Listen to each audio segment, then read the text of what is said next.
Good afternoon and welcome to this webinar entitled Ashes to Ashes. I'm Alison Webster, I'm the General Secretary of Modern Church, but also for the purposes of this session, I'm also a long-term member of the Mission Theology Apologetics Group, which has been working jointly with Churches Together in Britain and Ireland on this series of webinars. Welcome to you, whether you're watching this live or you're joining us at a later date. Mission Theology Apologetics Group, just to give you some explanation, is a resource for member churches of Churches Together in Britain and Ireland in working in the area of mission theology and theological reflection. And we undertake research on projects in areas of mission theology and practice in working along really 5 main themes, although we seem to range fairly widely and with a lot of diversity in the work that we do. But we're focusing on spirituality, theology, reconciliation, evangelism, and mission. And today's webinar is under the broader theme of changing societal practices around death, funerals, grief, and mourning, and pastoral care issues that go along with that. So today we're looking at the theme of ashes. This is the 3rd webinar on this theme, and we hope that there will be wider and an increased collection of webinars on MITAG themes, but I'll leave Anne to say a little bit more about that. But basically the cutting edge research and work and engagement that MITAG is engaged in. It's just be great to give that a wider airing amongst member churches and those of you who are working in pastoral and mission contexts. This session is a follow-up to 2 previous ones. We began looking at issues around direct cremation and new funerary movements. And then the second webinar was on grief tech and artificial intelligence and all of the issues that arise from that within the issue of death, dying, grief, and mourning. And you can access both of those previous sessions and this one later on the CTBI website. So Anne Richards is our speaker today, and we're welcoming Anne, who is the National Public Policy Advisor for the Church of England and also convener of the Mission Theology Apologetics Group. And our format will be that Anne will introduce the theme with a presentation, and after that we will be able to enter into some discussion together, not directly as though we were in a Zoom room, but obviously this is a webinar, so please use the chat function to put your questions and comments and anything really that you would like us or Anne to reflect on. We do this anonymously because obviously to be named at this point may be okay for you, but then this is going to be on the web in perpetuity, so we add that protection in. So do feel free to be open with your comments. Also, we just like to acknowledge at the beginning of these sessions that this is a sensitive issue. It involves a human universal, which is life and death, particularly death issues, and therefore we just acknowledge that this is sensitive, and we will try and be as sensitive with our content as possible, whilst also obviously grappling with some important issues. So we will aim to finish at 3:30. Well, we will finish at 3:30 at the latest, but we may finish earlier than that depending on how much interaction there is. So I will introduce or I'll hand over now to Anne, who will take us into the theme of ashes and what we do with them. So Anne, welcome. Thank you. Thank you very much, Alison. That's very kind of you to do that introduction. As Alison said, I am the Church of England is one of the Church of England's national advisors on public policy. I'm responsible for all the kind of issues that arise at the grassroots level. I'm interested in what happens, what affects the public, and how they feel about what's going on in society. And you'll get that as I go through my talk today. And I am the convener of the Mission Theology and Apologetics group. We have a wonderful group of people from across the denominational spectrum coming together to discuss the kind of themes that Alison just told us about. I can't see you or hear you or talk to you, but I do hope, as Alison said, you will put any questions, reflections, comments or ideas in the chat, and we'll talk about that when I get to the end of what I have to say. So now I'm going to share my screen with you. I hope to be able to bring that up. I hope that that's all right and that's what you're expecting to see and not my unread emails or anything like that. So I think that's okay and that you will get the right slides. So the first thing I want to say is that I went to a funeral for someone that I dearly loved on Monday. And that person's body then went unattended to the crematorium, and so her ashes are very much on my mind. I newly appreciate that the subject matter of today's webinar is sensitive, as Alison said, and that it can be distressing. But in this webinar, I want to explore some thoughts about cremated human remains, ashes, and what happens to them. For context, I'll say a little bit about cremation in history, and some of the symbolism surrounding flame cremation and about its role in Christian funerals. But I want to go on to explore what's happening in our modern, more secular society about attitudes to ashes and what can be done with them, particularly when what is done with them becomes more important to the fact that they are our mortal remains, a focus on doing over being. So I want to ask whether some of these new possibilities on offer are creating pastoral problems and driving some of the requests for help that I receive in my national role. Does it matter what we do with ashes? And where does Christian theology help us to recalibrate how we think about cremated remains and the dignity and respect that we owe to the dead bodies of the people we love?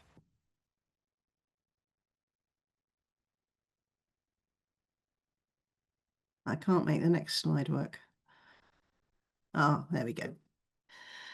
So, the idea of a funeral pyre is very ancient, and there's archaeological evidence across several continents of people building such pyres from prehistoric times. Is there evidence for this, for example, in the Bible? Well, if we go back to Genesis, we find the importance of fire for making burnt offerings to God, death pyres for sacrificial animals, a holy thing. And in the dramatic story of Abraham and Isaac, as perhaps you will know, we find Abraham building not only wood on an altar for a burnt offering, but also what is to be the pyre for the sacrificed body of his son Isaac. We are to imagine and anticipate that dead body slain with the knife and burned before God, until God tells Abraham that Isaac is to be spared. In ancient cultures with practiced human sacrifice, burning to ash was often how the sacrificial bodies were consumed. So fire and flame have played a long part in death ritual and in the relationship between human beings and the divine. In Deuteronomy 4:24, God's own self is described as a consuming fire and referenced again in Hebrews in 12:29. So how do we imagine the drama and the emotions of the funeral pyre? There's a scene in the film of Lord of the Rings where Faramir is sick and dying. His father Denethor demands that his servants bring wood and oil and set light to his body to consume it. It's a terrifying scene because you know that when the oil-drenched wood is lit, there's no way back from that conflagration, and we see Denethor still alive, turned into a fireball, plunging to his death. You might also think of tales and ceremonies of Viking warriors placed in their longboats with their spoils and sent out to sea torched and flaming to be received at last by the quenching waves. Historians suggest that bigger and more spectacular flames were conveyors of status. A huge pyre would be involved in for the whole community, for a great leader, and that whole community would be coming together to gather wood for the fire. So a large number of people would contribute to that send-off. But equally, we must think of those high status individuals in various traditions and rituals whose status was confirmed by having others die with them, either by self-immolation or coerced into dying in the flames, wives, servants, sometimes even children. How humans have used fire to reduce bodies to ash have sometimes affected whole families and whole communities. In many ancient religions, the idea of consuming a dead body by fire was visual confirmation of the release of the soul, freed from the confines of the physical body by the refining fire and untouched by it, and so able to go unfettered on its journey into the afterlife, to the gods, or to become available for reincarnation. The physical ashes left behind would confirm that the soul was now free and the person had reached the afterlife in whatever form they believed in. It's sometimes been said to me by bereaved people at the crematorium that the idea of cremation is comforting because the disease that killed their loved one has been conquered by the flames. The broken, sick body is no more, and whatever was immortal is now free. It's a strongly dualist notion of body and soul, but there is this strong pull towards the idea of fire being a powerfully active force in the transition to the afterlife. Throughout history, we can find evidence of beliefs in fire being symbolic of cleansing and purification. Fire creates heat and light and affects permanent transformation on whatever it consumes, since very little remains unchanged by exposure to flame. If you stood by a bonfire, whether in a garden or on November the 5th or on some other occasion, you'll be aware of the mesmerizing nature of dancing flames and sparks as the fire catches, flares up, and gently subsides. It's especially dramatic if the fire takes place at night. In some church traditions, a fire is lit at night as night falls at Easter, so we celebrate Christ's resurrection. The funeral pyre which sends the dead on their journey is replaced by the rising to new life as the Easter candle is lit from the new fire as it flares and then subsides to ashes. In this country, Christians have mostly been buried, earth to earth. In the book of Job, 1926, the scripture talks about seeing God in our own flesh. Similarly, St. Paul taught that our physical bodies are raised immortal and whole. So funerary traditions, in common with some other religions, focuses on laying bodies to rest in earth. In Christian funerals, usually facing east and intact, so that many church burial records attest, cremation as a funerary choice wasn't a preferred option. It wasn't until the 19th century that cremation began to become another possibility. Indeed, the Cremation Society, I think it's called, founded in 1875, principally argued that cremation was a more sanitary and hygienic option in a world of death by disease. Cremation has steadily risen in popularity from 0.07% in 1900 to the 50% mark by the 70s, and around 74%, maybe as much as 80% of funerals in the UK are now cremations. And there are, I believe, 315 crematoria actively providing cremation services within the UK. There was also a spike in cremations during the COVID pandemic, when lockdown and restrictions made it more difficult to attend or perform burials. Cremation Society is a good place to go for statistics on cremation in the UK. It's very interesting. Within Christian tradition, the Roman Catholic Church had a prohibition on cremation, which was lifted in 1963, but retains a strong preference for burial of bodies. And as we go on, we will see why. I can't leave this little bit of history, however, without mentioning the use of fire or cremation technology to dispose of the bodies of people murdered en masse, including, of course, during the Holocaust. And this means that for some people, the very idea of cremation comes with the association of terrible memory. And that's important, for example, when land for new crematoria is designated, because for some people living in proximity to a crematorium is exceptionally distressing, and I want to acknowledge that. So let's move on to the products of cremation, the ashes. And I don't know about you, but one of the most frightening scenes in a movie I ever saw was when Sean Connery as James Bond was knocked out, placed in a coffin and put into a cremation chamber. He wakes up as the heat rises and the flames start to penetrate the coffin, and he realizes he cannot get out. It's one of the scenes where he has no fancy gadget to enable him to escape, and on that occasion he has to be rescued. So I don't think I want to tell you about the actual effects on the dead body during cremation, although there are plenty of videos on YouTube should you wish to know all about that with the details. I'm talking about flame cremation, of course. There are new funerary movements such as aquamation or water cremation, which result in remains called ashes as well.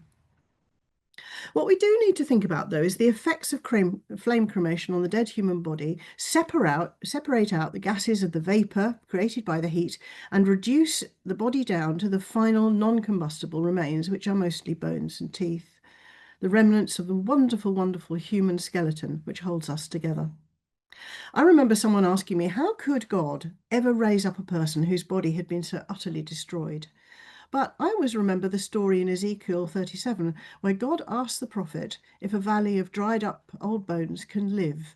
And in the prophet's vision, the tendons and the flesh and the skin reappear, and the breath of God brings them back to life. Yes, it's a metaphor in the context, but it's also such a detailed physical picture of how thoroughly and absolutely God knows us, and how nothing, not even utter dissolution and the destruction of our DNA, can separate us from God.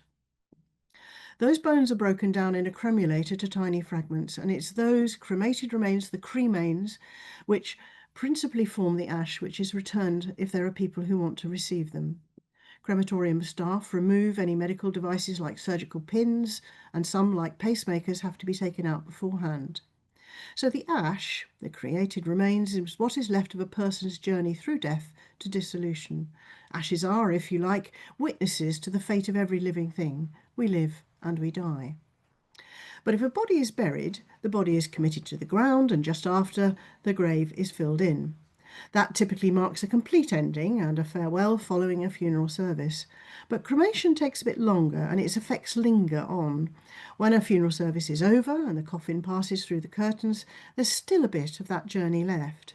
Despite the superstition which I've heard on numerous occasions that you mustn't look back at the crematorium as you leave, lest you see your loved one going up in smoke, that isn't quite how the story goes. There are important checks to be made before cremation can begin, and cremation itself takes a couple of hours. So we can assume a time lapse between the end of the funeral service and the departure of the mourners and the production of cooled down cremated remains. So why does that matter? Well, it does matter psychologically because there's a kind of spiritual gap between the committal and the final stage of the journey, which is what happens to the ashes, and that's where it gets interesting in today's consumer and multi-choice society, not least if the farewell to the coffin is felt as the end of the process and the disposal of the ashes a kind of add-on with less or even no significance.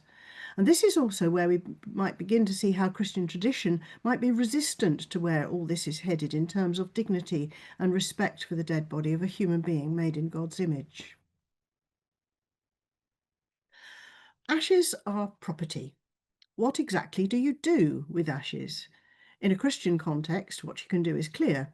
Ashes can be buried just as a body is buried in a churchyard. A headstone, a memorial can be erected, and so on. And this picture shows some ash burial sites in my local Anglican church. So there can be a further liturgical section in which finishes the process of returning to the earth. Ashes can be strewn, and I think that's a correct term for maintaining their integrity, rather than scattered, which is a sort of popular term, which implies separation, so that the pile of ashes remains together, and what that might take place at the crematorium or at another place the family chooses. A minister of religion may perform this with the family in attendance. The family may choose to do it themselves or designate the crematorium staff to dispose the ashes within the garden of remembrance. But we live in a technologically advanced and powerfully creative society. Ashes are now marketable commodities. Consumers pay for choices about what to do with them.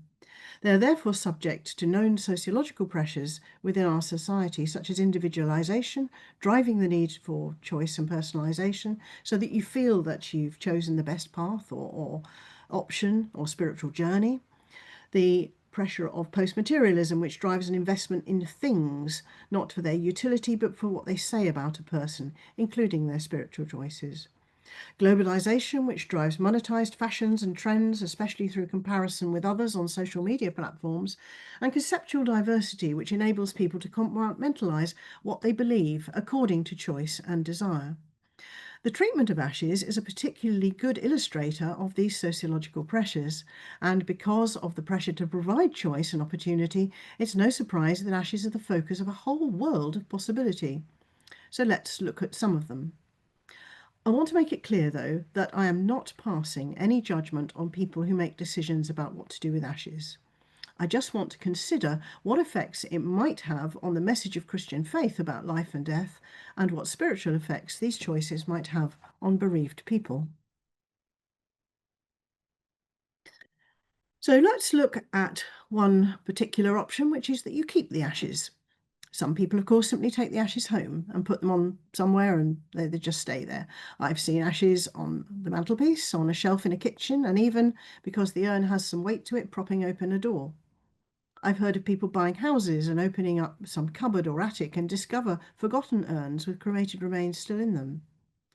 So one of the decisions to be made is what sort of urn or container the ashes come to you in, which you subsequently get if you're going to keep them.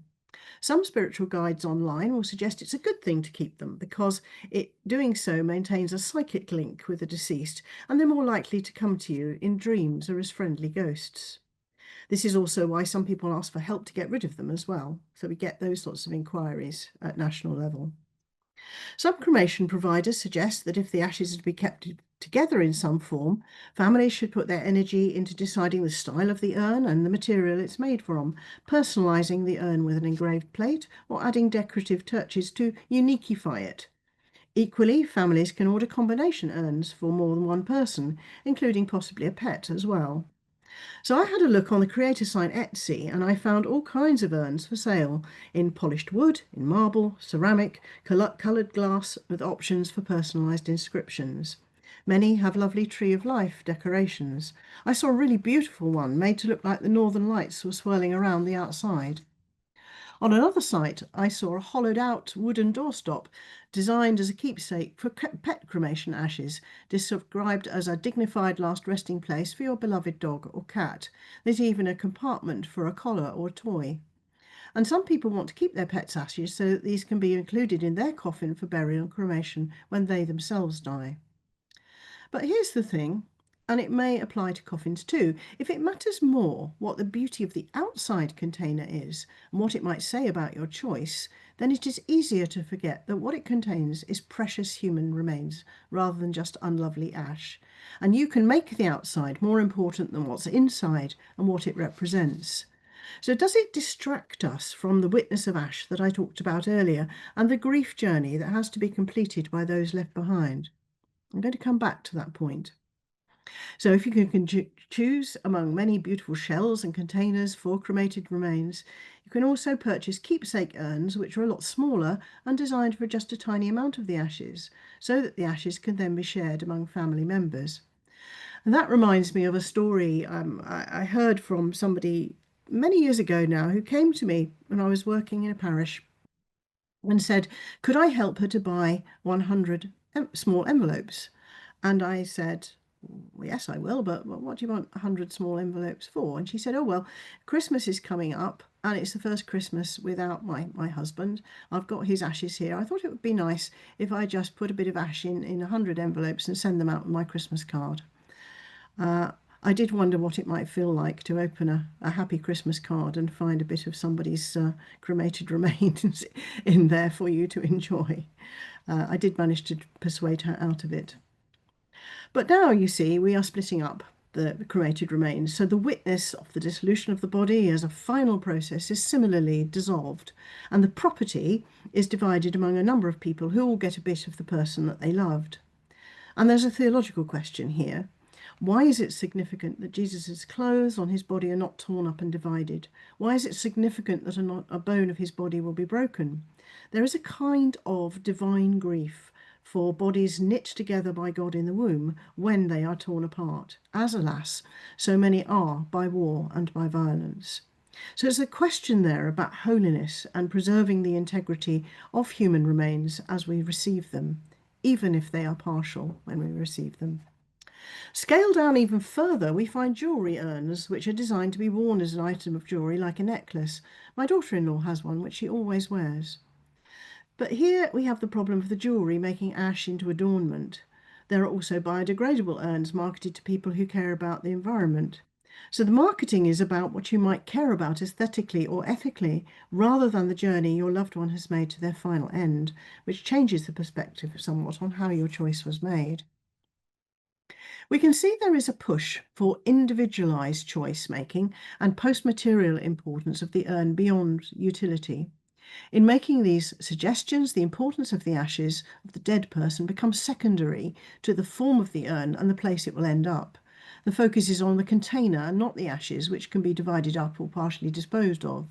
It matters more that the container is a particular size or made of glass or marble than the fact that it contains the remaining matter of a cherished person. Here's another option. In the language of various cremation companies, ashes can be placed in a final resting place by means of a traditional interment. But there's so much more beyond tradition, and that even here there's still a sense of choice. The ashes can be placed or interred in a burial plot, an urn garden, a columbarium, a burial vault, or on private land. And one of the decisions then to be made is whether you want to place the ashes above or below ground. How do you feel about that placement? Gardens and landscapes offer lots of options for placement, whether it's by or beneath a fountain, or a rock, or a bench, or buried with a permanent marker. Particular attention is paid to gardens and landscapes, where the options are endless. Some memorial pages on funeral or cremation company sites come with encouragement to share your creative choices to inspire others by uploading your pictures. I found a whole range of Pinterest boards offering inspiration of this kind. But again, making your ashes choice Instagrammable or part of a social media collection calls into question whether the reality, pain, and grief of death and respect for mortal remains becomes secondary to what other people see and think. Now, what we're talking about here in this slide is the dynamic scattering of ashes out in the world, and that might include returning the ashes to nature, and some cremation companies will offer a list of lovely spots to choose from to give you inspiration. Dynamic scattering of ashes can mean giving the family something specific to do in terms of creating actions around returning the ashes to the earth. There can be differentiation about means of doing this. For example, casting, that is throwing into the wind, trenching, that's sprinkling into a pre-dug trench, possibly heart-shaped, toasting, raising individual cups of ashes in a group before scattering or tipping them out, raking, pouring them out and raking into the soil of a flower bed, or ringing, circling a tree or other memorial object. Some recommendations for doing this underline the importance of the family doing something that can be repeated in visiting, walking, or hiking, which every time they go on the walk or the hike means they can pop by to say hello, as one website has it. It should be noted that the National Trust has started to ask people not to simply dump ashes in a pile at popular beauty spots because the chemical composition of the ashes can affect delicate ecosystems and pollute the land. The emphasis here, though, is on the significance of the choice made in actions. It creates the sense that the ashes can be split up as necessary to please different family members or to create a more inclusive experience for those left behind. It can also buy into a spirit of adventure and reiterate that life is for the living, such as taking the ashes on a round-the-world tour or other taking to different places. A friend of mine whose sister died of cancer left instructions that her family visit all her favourite places around the world and leave small amounts of her ashes in those different places. The family had to make a photo album while doing this. The sister felt this would be a good way to cure the family of their grief by making them act and have adventures in her memory. Similarly, and this is what you can see in the picture here, this is a BBC article. The BBC reported that a story of a woman who sent her mum's ashes out to sea in a bottle so that she could fulfil her unrealised dream of travelling the world. The mum had been a single parent of 5 and therefore had no time or money to travel. So the daughter put the ashes in the bottle with a note that said, "This is my mum. Throw her back in. She's travelling the world. Thanks." The bottle was put in the sea in Skegness to see where she ends up, but ironically was washed back up 12 hours later. People put the bottle back in the sea, and the daughter hoped it would get a bit further than Skegness. I'd love her to end up in a beach in Barbados or Spain, which would definitely take a while. There are companies which will perform dynamic scattering in the natural world, including things like putting ashes into fireworks, putting them into shotgun shells and firing them into the air. Another option is attaching them to a helium balloon, which eventually bursts and scatters the ashes into the atmosphere. Some of James Doohan's ashes, or Scotty from Star Trek, were sent to space in this way, as his fictional role came to dominate what would be a fitting tribute.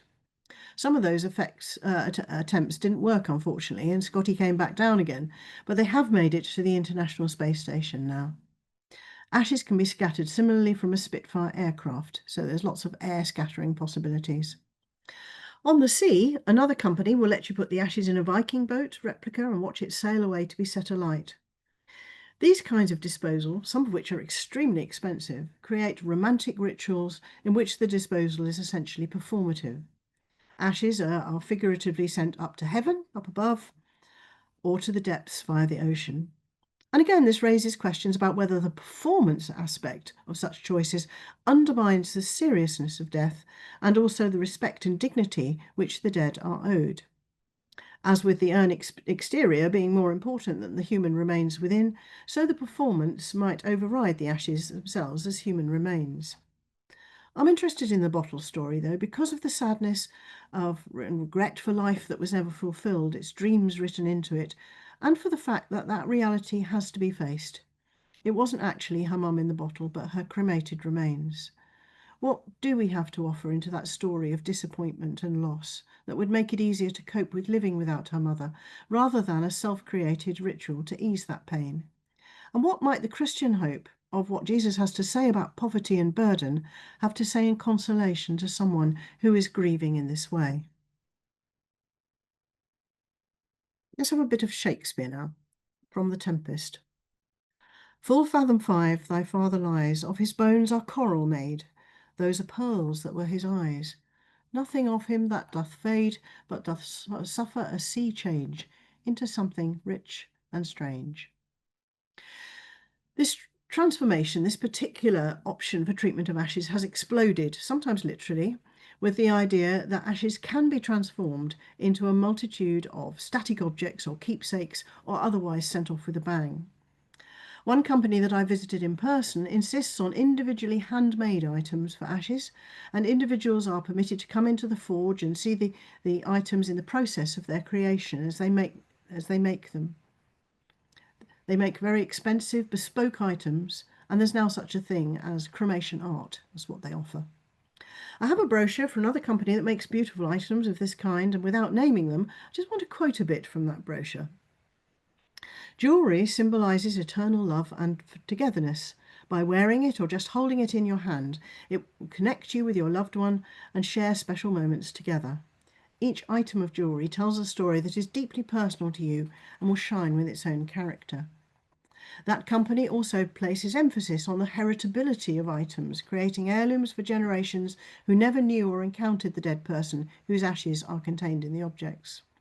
It makes rings or charm beads like the ones that fit on a Pandora bracelet, for example, earrings, necklaces and paperweights.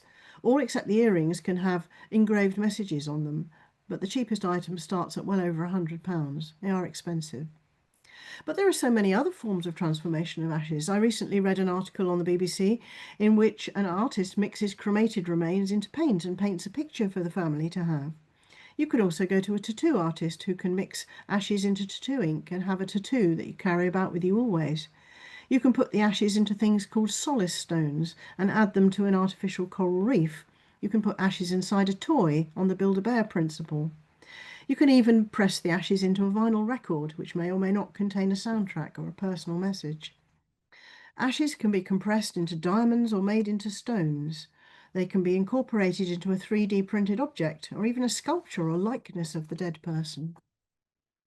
You can add them to sand in an hourglass too. And I do hesitate to mention this, but I have also found a memory box called 21 Grams, which contains a scent, music, and a glass sex toy in which ashes are placed, not hopefully for use. So here's the thing. Suppose you make a choice of this kind to do something with the ashes, but you later change your mind. What we're seeing now in terms of inquiry to the National Church of England and the job that I do is people making choices of this kind and then regretting it. But the choices they've made are usually completely final. If ashes are made into a diamond ring or a paperweight, you can't change them back again. If ashes are mixed into paint or tattoo ink, you can't retrieve them. But we have reports of people feeling uncomfortable or even haunted by choices around ashes and asking their parish priests and ministers to take possession of their objects or to bury them, because they often come to realise that the choices they've made are not somehow completed the journey that the body needs to make. Sometimes people report that something's missing or something has gone wrong. There's also the question of inheritance. If you have a paperweight with your mum's ashes inside, what happens when you die? Who wants it? What will happen to it? Will it just be tossed in the inevitable clear out? Do you have to pass it on with a particular request in your will? That sense of something unfinished and beyond your lifetime can particularly arise, especially if the ashes have reached a permanent form like a diamond. Sometimes people come to us saying that what they decided to do seemed like a really nice idea at the time. They didn't think it through all the way to the end. And now there's no way to finish the process or let go with love in the way a burial or the strewing of ashes in a Christian context. So maybe we need more liturgy, more prayers to complete the process and help people feel that the death and grief process is being addressed. As I said in my previous webinar on direct cremation, one of the things I'm most concerned about is the implication that we can just think of a dead body as an item of waste to be disposed of, while the real matter is celebrating life, having adventures, and gaining pretty things. Some people have spoken to me about being frightened of ashes as something dirty or distasteful or contaminating, even though they're sterile, and they cannot think of them as sacred remains of a cherished child of God. Others are comforted by ideas of recycling useless ashes into other forms, either beautiful or useful, changing the body into some other material thing, and thus keeping it going in some way, but divorced from a hope of an afterlife or eternal destiny with God.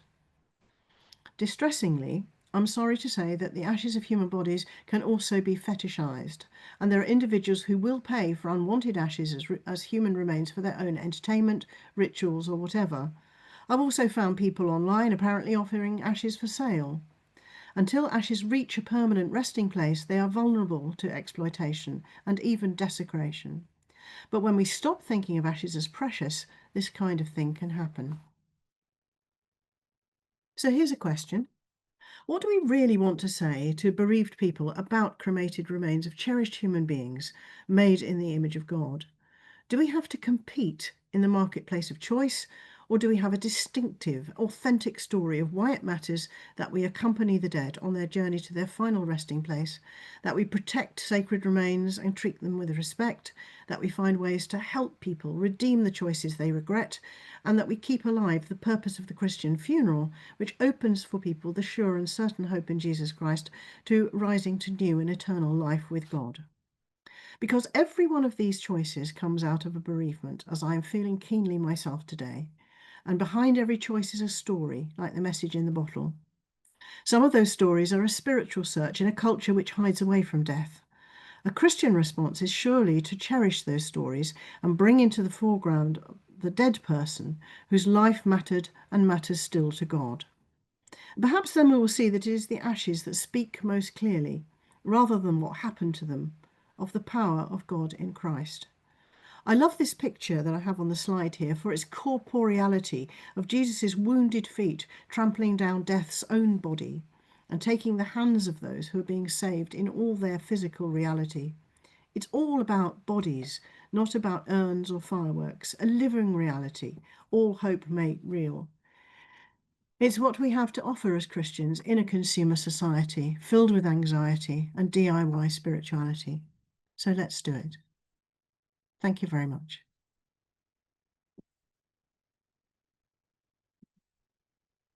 Anne, thank you so much. Again, a huge, fascinating survey of the territory that we're engaging with, and thank you so much for sharing your own experience as well, which is obviously speaking into this. All of our experiences speak directly into this, don't they? And we're kind of very much part of these discussions rather than being sort of apart and looking into them. But I think you've given us all sorts of tools for thinking about the developments we see, but also hopefully tools for helping ourselves individually as we think our way through this. We've got a question and comment which I'll come to in a minute, but I just want to remind people that feel free to put in a question, a reflection, or a comment. Your contribution will be anonymous, and only the host, just in case you're not clear on how, because different platforms work in different ways, how it works. If you do put a question in, it will only be the hosts and Anne and I that will see them. So the other people on this call won't see them. So yes, so and you don't have to make it anonymous. It will just be anonymous in terms of how we use it in the space. So this person's comment, it's a reflection with a question, and I think actually, Anne, it does speak to where you ended up with that question about, you know, death and life. And so this person says, one of my concerns is the godliness of these activities and the issues you discussed in previous episodes. It's been suggested that God was particularly unhappy about the religions surrounding and tempting the Israelites because they were cults of death and the veneration of the dead being a common part of their ritual. Are these practices moving towards a veneration of death rather than life? And this person cites the I am, the resurrection and the life, etc. If so, are we falling into the practices that God actually abhors and wants to wipe out? So a question really about I suppose the balance between, is it all about life, is it all about death, and can these things go too far in the direction of saying, well, let's venerate death and the dead? What do you make of that, Anne? I'm really interested in that question because I think there is a balance between the kind of, if you like, marketing that we've seen before, saying that life is for the living, and you know, death doesn't matter, and we shouldn't even think about it, and whether or not, as we've done in our Mortal Remains project, actually thought about what significance theologically the dead body has. As I said, there is a danger with the kind of consumerist society that we have now of tipping over into fetishization. That's quite a hard word to say, but actually sort of making much more of the remains of a person than is perhaps appropriate, because our job is to lay them to rest. There is a journey that has to come to an end, and we have to learn to live without the person that we love. So the sense that we could venerate the mortal remains over and above the journey, that's a problem. And it also obscures the kind of hope that we have in Christ that is part of the Christian message. So it's quite a complex matter as to what the balance is between rightfully saying goodbye to those we love, treating their dead bodies with respect and their remains with respect and dignity, but also learning to let them go and to learn to live without them in the absolute hope and sure certain hope of resurrection. So that's an interesting question about where that might come to. I just wondered what might be meant here by wanting us to wipe them out. I mean, because we would have a problem here within where we actually go up against what society is doing. That's an issue. I mean, how far do we speak out against particular kinds of practice? I said at the beginning, I didn't want to judge anybody about the choices that they make, but there's also a question of how far can you go?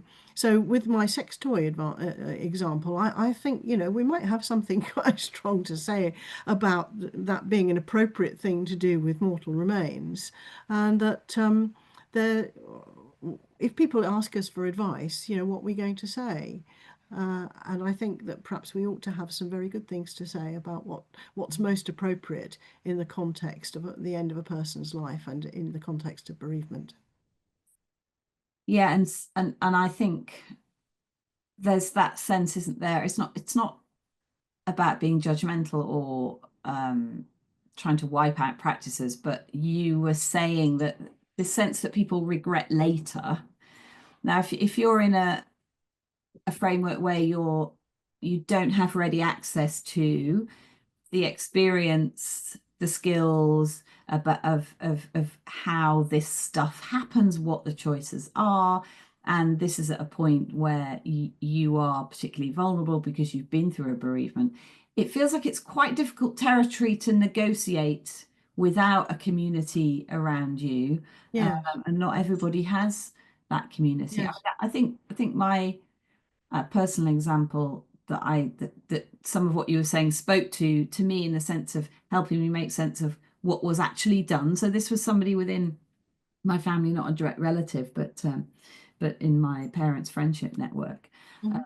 somebody who widower who made the choice to have a direct cremation. I think out of very altruistic sense that he didn't want his daughter in particular to have to be responsible for the practical stuff. Uh, Sure. so, but actually, as I think often happens, that had a negative impact on her because she wanted to be responsible, and she had fairly ready access to, clergy in the family that she did in effect, in fact, come to, because she received the ashes back from the direct cremation, and that wasn't enough for her. He'd specified he didn't want a funeral, so. Um, so then the question was, what exactly that? What do you do with the ashes? So in conversation, she decided she wanted to take the ashes to a particular. It's a particular beach in Norfolk that he used to visit frequently to go bird watching, and I didn't know it was called trenching, but what was done was a trench was made, family and friends gathered, the ashes were put in the trench, but then with that communal aspect, the guests were invited to collect a stone or a shell from the beach, and then together we all covered it and decorated it, knowing full well that the tide would come in, and it was a transient, it was a transient thing, and it would be taken, in effect, taken away into the bigger thing that is the sea. So, there's so many things in what you were saying, Anne, about, transience versus permanence, symbolism, the power of symbolism, the power of ritual, that we are not on the whole, we're not on the whole literate about in our society. I don't know whether you've got any thoughts about that before I move on to a question that. Mm. Well, I mean, it is true, of course, that we are meaning-making human beings, and that we seek to make sense of things. And ritual, in particular, is always very important, whatever kind of ritual it is. I mean, in our sort of multi-spiritual pathway society, I come across many people who need to make ritual for themselves in the absence, as you say, of any community to actually help them with that. So it's quite a complex matter.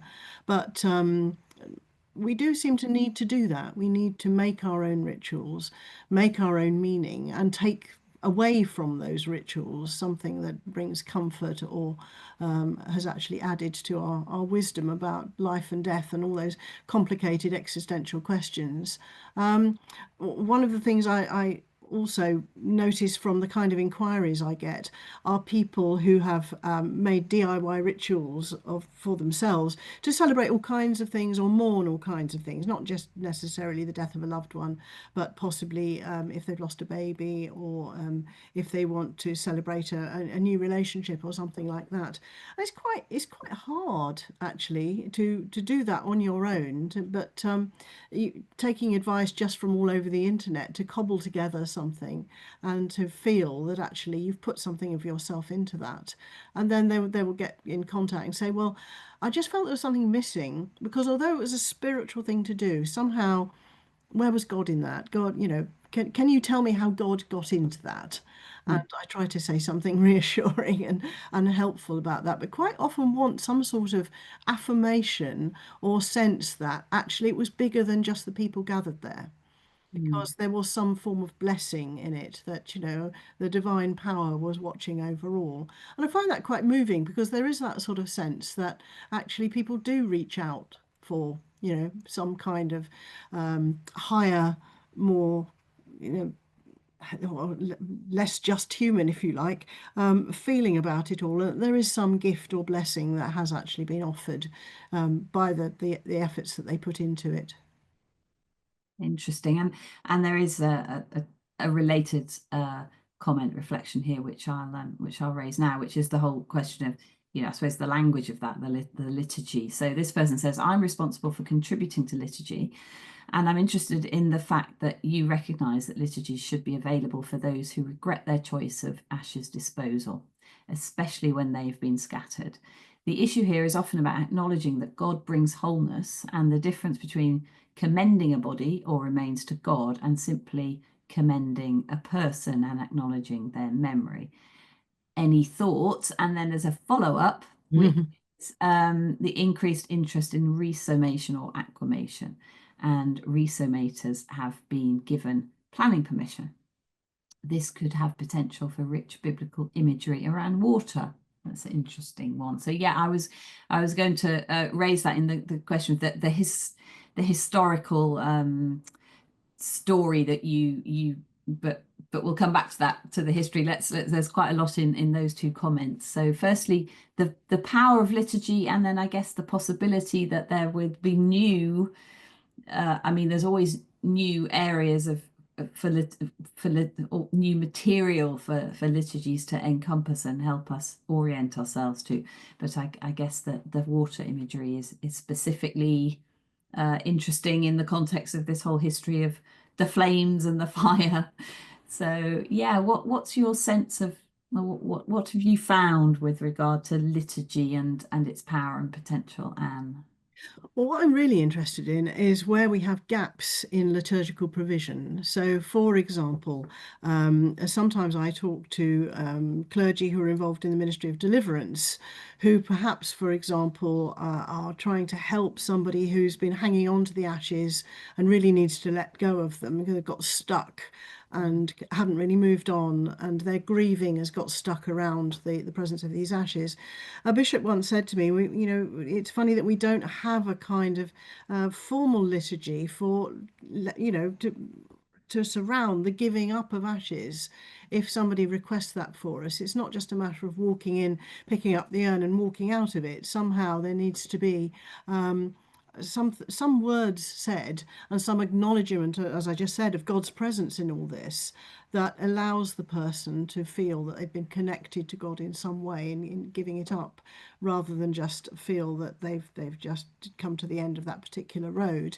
So I think that that's an important point, actually. There's a difference between commending a body to God, or remains to God, and simply commending a person and acknowledging their memory. I think that there is quite a significant difference for people if you bring God into it, that they do feel that actually the ritual has some depth and substance, history, just by the words that we choose. But I have noticed, as I've sort of gone about my work in these various different areas, that I am being asked more for liturgical provision for things that we don't really have to meet these kinds of situations.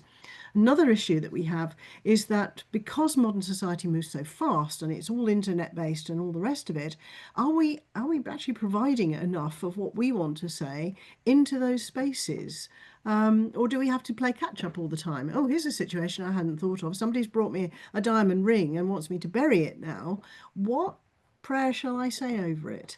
What with what words shall I actually, acknowledge this pastoral need and this transition? So what shall we say?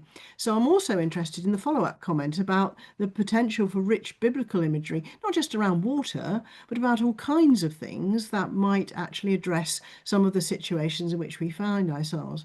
In the previous webinar I did on grief tech, I made that point again, that grief tech is an AI sort of futuristic idea, but it is coming down the line at us.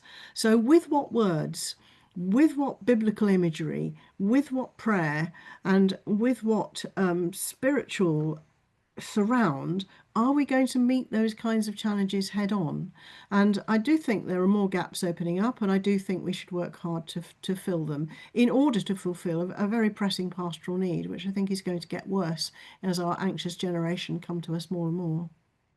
And I'm wondering what context the questioner is coming from in terms of being part of, contributing to liturgy. And maybe, I mean, all clergy are part of, obviously engaged in creating liturgy to a certain extent, but also working within, as you say, what's given and the gaps that are there. So do you have experience around any particular context where you think these new challenges for liturgy are being addressed, other than Mission Theology Advisory Group, of course, but we're not there to Absolutely. create liturgy particularly. I'm very aware that the skill set that amongst people of a, you know, theological poetic, the theopoetics of liturgy and ritual, which is a really rich area. Are there Yes, any sort absolutely. of movements or networks or um, I mean, there was a big movement, wasn't there, towards inclusive liturgies and sort of in the Yeah. 80s, 90s. Is there like an equivalent for now where new forms of liturgy, particularly in this context, are being produced? Yeah, I mean, in MITAG, we have actually understood that the provision of prayer and the provision of, as you say, theopoetics, Mhm. um, in relation to the kinds of resources that we provide and the kinds of topics and themes that we offer are very important. So, just for this audience, when we produce a MITAG resource to be used at local level, we have 4 pathways for people to engage. So there's a conversation pathway where people can talk about the issue or the matter under discussion. If they like to do that, like to have a conversation, a discussion, a reflection time. We have a sort of activity pathway for people who like to engage via, say, pictures or to go out and meet a charity and talk about what they do, or find something out, do some research. But we have 2 other pathways. One of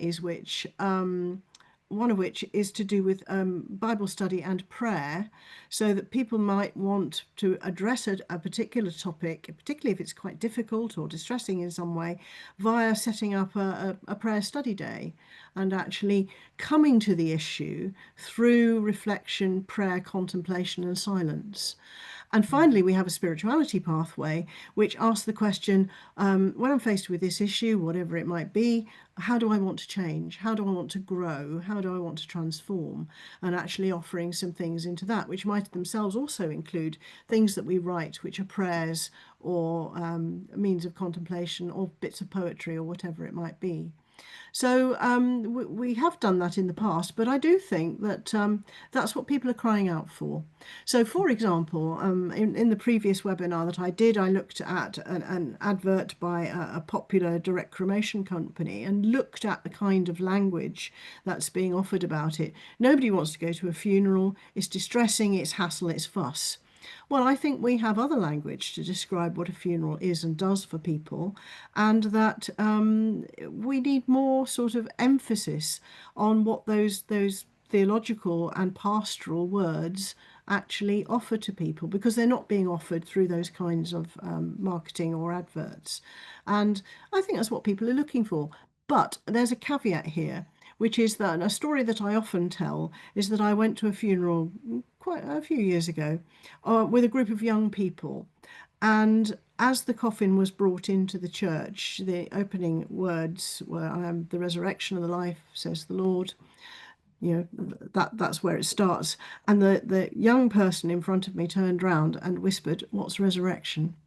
So if there's a loss of this kind of language, and what a freighted and weighted word resurrection is, full of hope for Christians who've never heard it before, don't know what it means, don't know what it refers to, how do you make sense of the rest of the funeral? So there's that as well. I have been asked for some prayers for children.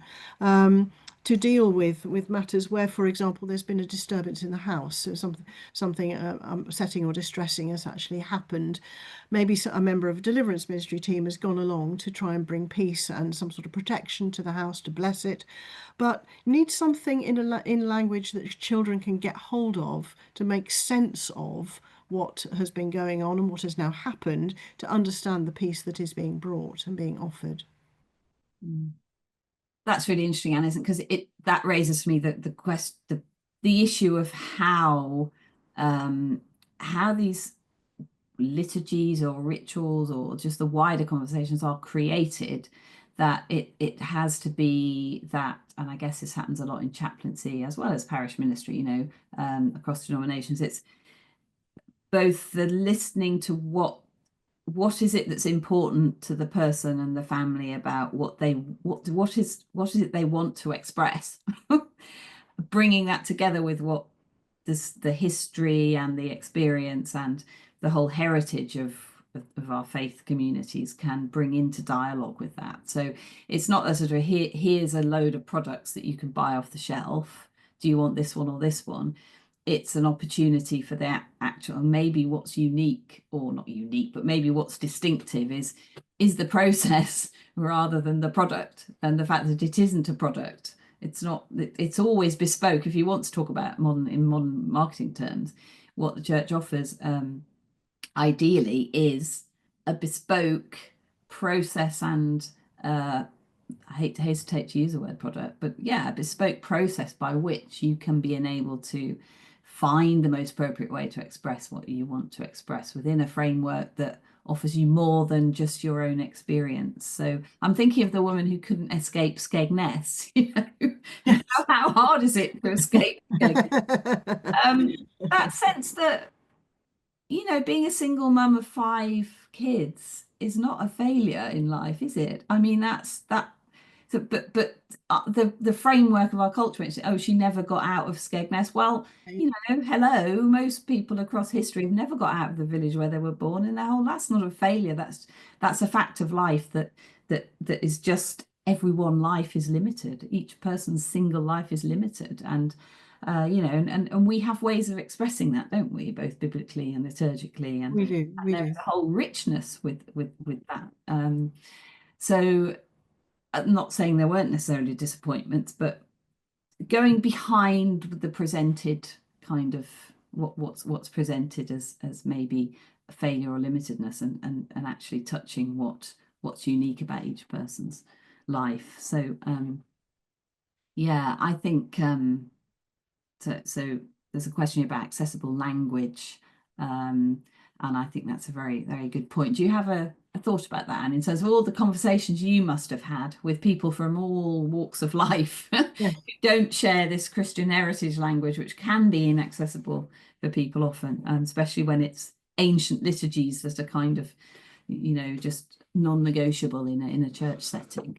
How do you find ways of opening up the language and speaking accessibly, talking accessibly? Very interesting, because I've had a long career now of talking to spiritual seekers and inquirers. And I think the answer is to start with the language that they use to me, and however difficult it is for them to put their experiences together. To go back to what I just said about children, I always remember a story that's told in Rebecca Nye's book about the spirituality of children, where a child tells his mum that he thinks he's met the Holy Spirit. And the Holy Spirit comes to him, and his words are a bishopy kind of alien. That's how the Holy Spirit came to him, and he felt he'd had this incredibly powerful spiritual encounter, but those were his words. But the mum said, "Oh, no, that can't be right, because the Holy Spirit is a ball of fire." So he was disappointed, and went away thinking, oh, well, I had this extraordinary experience, but it's just been shut down on me. And then he said to Rebecca, when Rebecca was talking about, I really did think it was the Holy Spirit. And I've always remembered that. So when people describe their blazing encounters with God in these very, unusual terms, and sometimes in quite bizarre ways, I think I have to start where where they are, where that came from. What's interesting about that is that if you accept what people are telling you about their visions of angels or dreams or very, very powerful spiritual experiences, or suddenly meeting Jesus in the street, or whatever it might be, that quite often, if they feel they can trust you with that, and you're not going to be somebody who says, oh no, got that completely wrong, God is like this, which sometimes happens in churches, they will sometimes also have a doorknob question, which is where they become most vulnerable. And if you have kind of allowed them to say in their own words what they want to say, they will ask you for more words to describe what's happened to them. And that can be an extraordinarily humbling experience, to actually be trusted with the powerful ways in which God reaches out to people, because are always worried that you will shut them down or humiliate them or make a joke about it or just turn it into a little thing that didn't matter very much. And it's kind of the same with funerals and ashes and human remains, that even when people say that they're upset about their choices, sometimes, it's because that was the only way they conceive of a way of actually offering the person to God. And they wouldn't put it like that. They don't have a theology for it. But quite often, when they do regret their choices and are asking for help with it, that's really what they're trying to say. The doorknob question is, I was trying to give them back to God, but I didn't know how. Mm. Yeah, I'm always struck by the stories that my chaplain and parish clergy, or other denominational clergy, I use parish as a shortcut for sort of uh, grassroots ministry, really, just tell about just the fascinating spiritualities that people present with, um, sometimes outside of, or half in, half out of any kind of structured Yeah. uh, Christian traditional approach. And the thing I was going to raise about the history of it is just the sense that your reflection reminds us, Anne, that it's not like there's been one way of doing this throughout history and suddenly we're meeting all these challenges. It's like things have always changed. And Yes. what strikes me is this sense that now in our current context, the whole flame thing feels quite, it's sort of old school in a sense of, if you think of fossil fuels versus renewables Yes. and kind Yes. of Yes. dirty energy versus clean energy and Yes. carbon neutral, and fire and burning feels very sort of um old in the sense of we are having to find ways to shift beyond that because of climate change, and I know that the ecological dimension is real in all of this. But it also affects how we think of ourselves as human beings, doesn't it? And I'm wondering if the change in our anthropology and our theological anthropology. So just wondering if there's anything you'd like to say about um ash. I know we're talking about ashes, but Mm, what ways of talking about things like decomposition and composting, mm, and also the sense that we're now seeing, this speaks to the thing about ashes being divided up. We've got the old heaven earth dualism and body spirit dualism, but we've also got the sort of whole body or sealed body, or we are a separate thing. Whereas I think what we're moving towards anthropologically is, well, we're a network of networks, part of a mm, wider network. mhm. So in that sense, you could say the splitting up of ashes actually maybe speaks more to our current understanding of ourselves as each human being is not a separate thing. We're interconnected with everything else. What do you think about that, Anne, as a new historical dimension? Well, I'm interested in the new funerary movements that are being offered, because often, in their pitch, as it were, to be licensed, the comparative greenness compared with flame cremation or even burial is one of the pitches that they want to put forward. So in their marketing and explaining what they're about, whether we're talking about human composting or aquamation or pod burial or whatever it might be, a lot of it is about make the green choice because that's what's best for the planet. So Mm, if you don't know what else to do, and you haven't really thought about it, make an ethical choice. So that's what I said earlier about, do you choose aesthetics or do you choose ethics? Make an ethical choice, do something green. But what goes along with that is in the kind of green credentials talk language that goes along with it, is the sense that what you're doing is essentially recycling, like you might recycle your stuff in your blue bin or your green bin yeah, or whatever it yeah, might be. yeah. And then you're in a bit of a pickle because you're getting into the idea of the human body as waste again.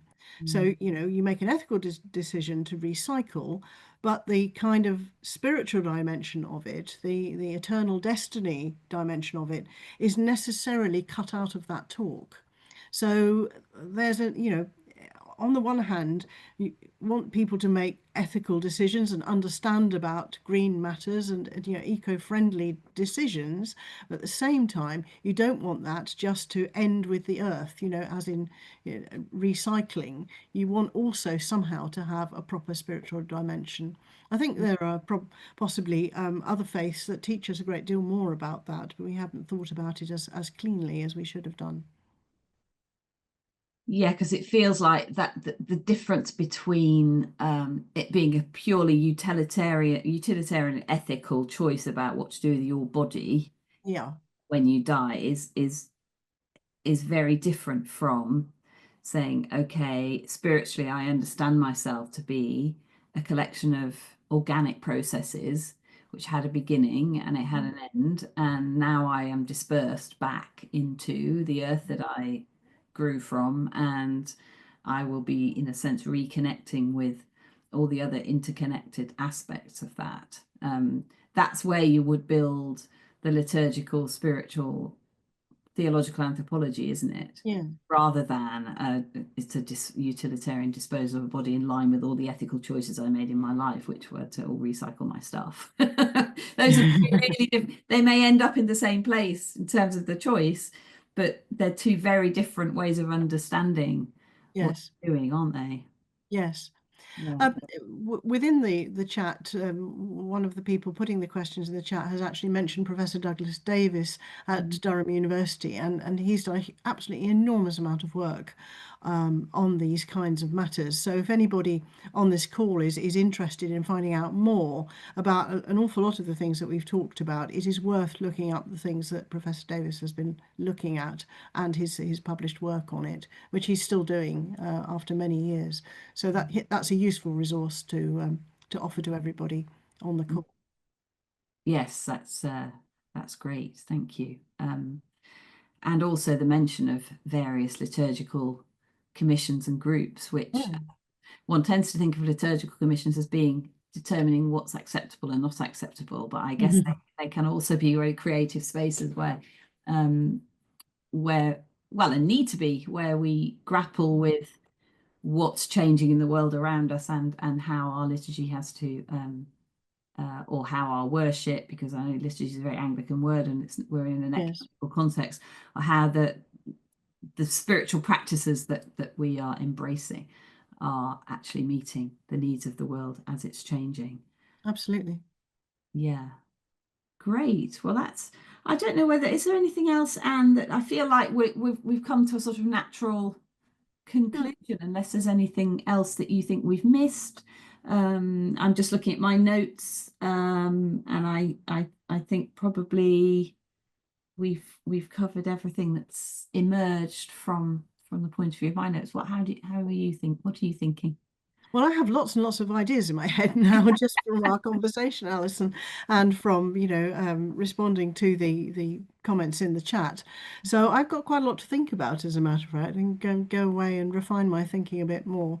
And also because our group, the Mission Theology and Apologetics group, is always working on these kinds of issues. We've got this big project on mortal remains, and it's not just the things that we've been talking about in the webinars. It's things like, is it right to display bodies in museums or dig them up and excavate them and take all their grave goods away when they've been laid to rest? And also about the bodies of small children, what it means to bury a child and those sorts of things. About relics, why do people, get interested in the idea of relics?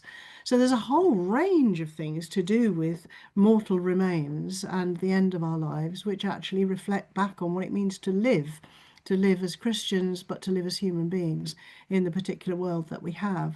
And in a world that has so much death in it, so much death that we deplore, how do we actually navigate that? How do we lament that?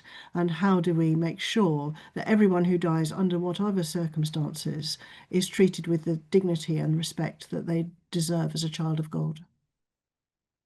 I can't think of a better place to end, Anne. So thank you so very much for everything that you've offered. Thank you to those of you who've contributed and actually added a huge amount to this conversation and its direction. And yes, and do remember this conversation will be available on YouTube, or yes, I think, well, on the CTBI website, whatever platform it's on. So so thank you and very much. Thank you. Thank you.